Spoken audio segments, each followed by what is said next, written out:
Hello, Gary Stearman. Well, it's a big day for both Bob Ulrich and myself. It is the 21st of November 2014, and on this day we have right here our brand new studio cameras. This is one of 3 state-of-the-art high-definition studio television cameras. We have been able now to purchase all of the equipment necessary to begin seriously to set up a television studio so that we can do 30-minute broadcasts. And Bob, this is a great day. It is. We're like 2 little kids on Christmas morning here. The presents have arrived. In fact, when the FedEx driver arrived this morning with box after box after box of equipment and tripods and mixers and sound cards and all the complicated equipment we actually need to begin to go back on network television, I could tell he wasn't too pleased because he did a lot of work this morning to bring it all up the driveway. But in the meantime, we again want to say thank you. The equipment that you've donated money for, in fact, in front of the camera here is really kind of what's really helped us get there. It's Gary's book, Time Travelers of the Bible. You've seen it, you've heard about it. It's actually in reprint right now with a big, bright, brand new cover on it.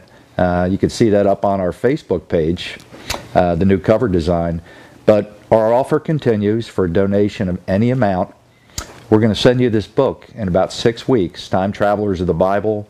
Literally one of the most fascinating books, I think, that's ever been written. In fact, the comments people are making after getting the book and receiving it are even better than the donations, because people are really pleased. This book is blessing people's lives, and we're grateful for all your help and support.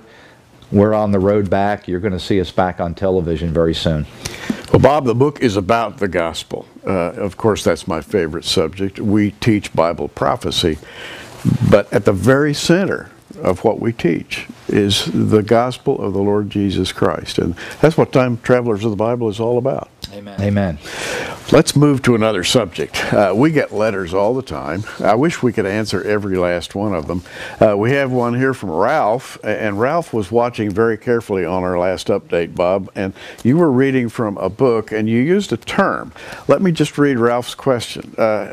He says, at around 6 minutes and 48 seconds of your November 18th broadcast, Bob Ulrich is reading. He says, quote, focuses sometimes on Israel, sometimes on Judah. Can you explain the difference between the two? And he wants to know the difference. And of course, we were talking about Hosea's prophecy in Hosea chapters 5 and 6, where he speaks of Ephraim, which is the northern 10 tribes of Israel, and that would be sometimes referred to as Ephraim, sometimes as Israel, and Judah, the southern 2 tribes. And so Ralph, Israel would be the 10 northern tribes, Judah would be the 2 southern tribes, and you find this distinction all the way through the Old Testament. Now, for another little update, I thought, Bob, that people would find this one very interesting. Back on the 14th of November 1914, there was a sheikh by the name of Sheikh ul-Islam, and he was the head of the caliphate known as the Ottoman Empire.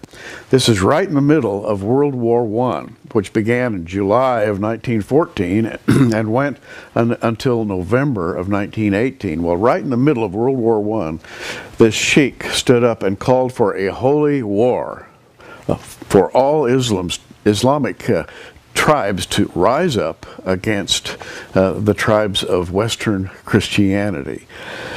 100 years later, in fact, this was last Thursday, I believe, as we're speaking, on November the 14th of 2014, we had a gathering, and that gathering took place in the Washington National Cathedral, Bob, and it was the first time that Islam has been allowed into the Washington National Cathedral to worship.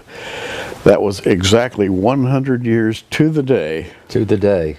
From November 14th of 1914. And there was a protester there, wasn't there? There was a protester who stood up and said, Jesus Christ is Lord.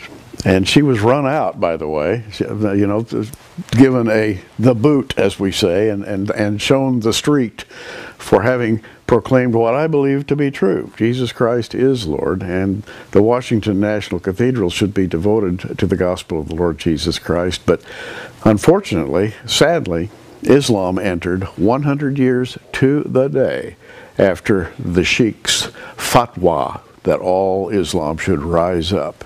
You know, there is a clock ticking, Bob. It's going tick, tick, tick, tick, tick. And sometimes you miss it if you don't look very carefully, but we're living in that era.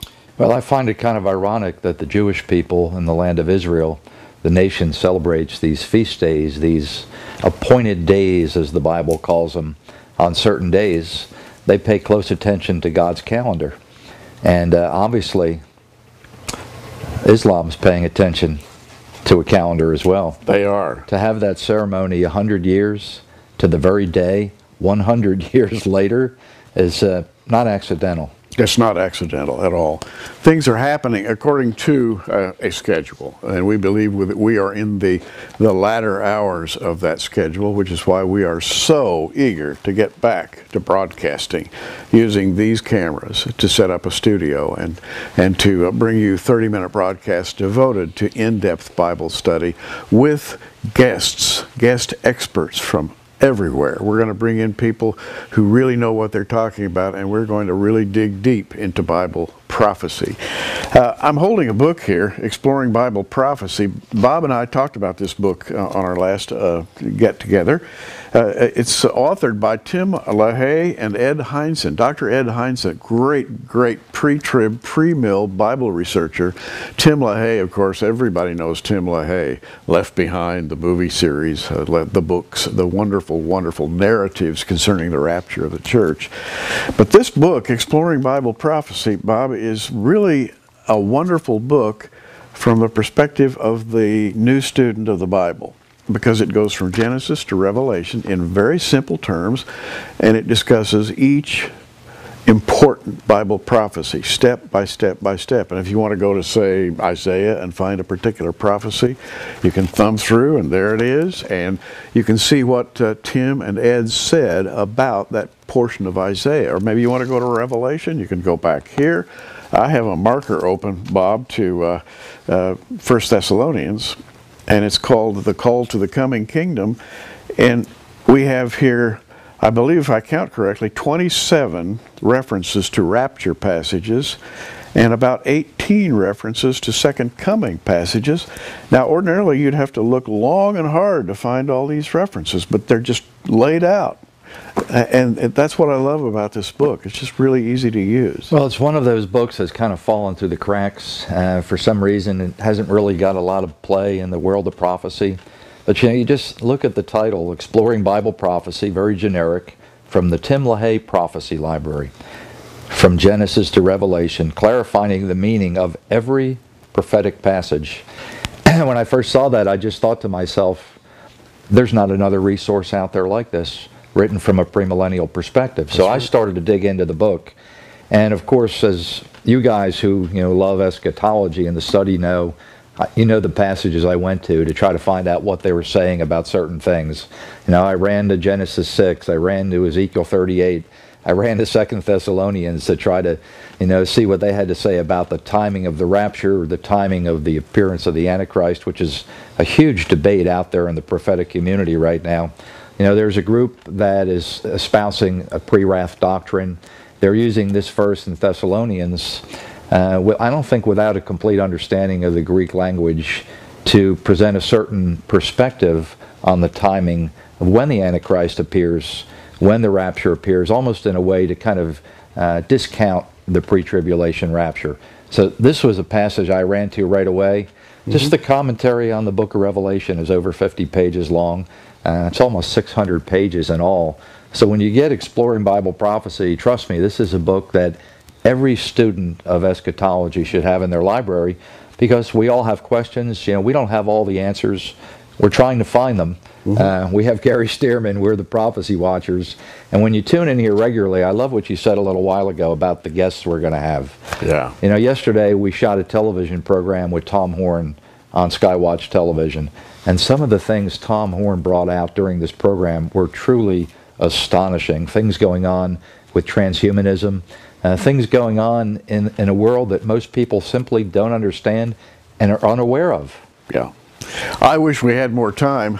We're down to the final few seconds today, but Bob, tell them how they can get a copy of this book. Well, I told you last time we shot a little program here, it was 1995, and lo and behold, I went to the bookstore and somebody marked it 1895, and I can't imagine who that could have been.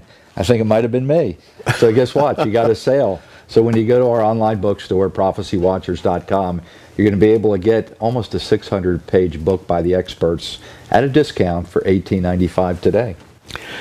Just want to thank everybody one more time for your help. That's enabled us to get the cameras, the lights, the tripods. We're moving toward that studio and toward 30-minute broadcasts.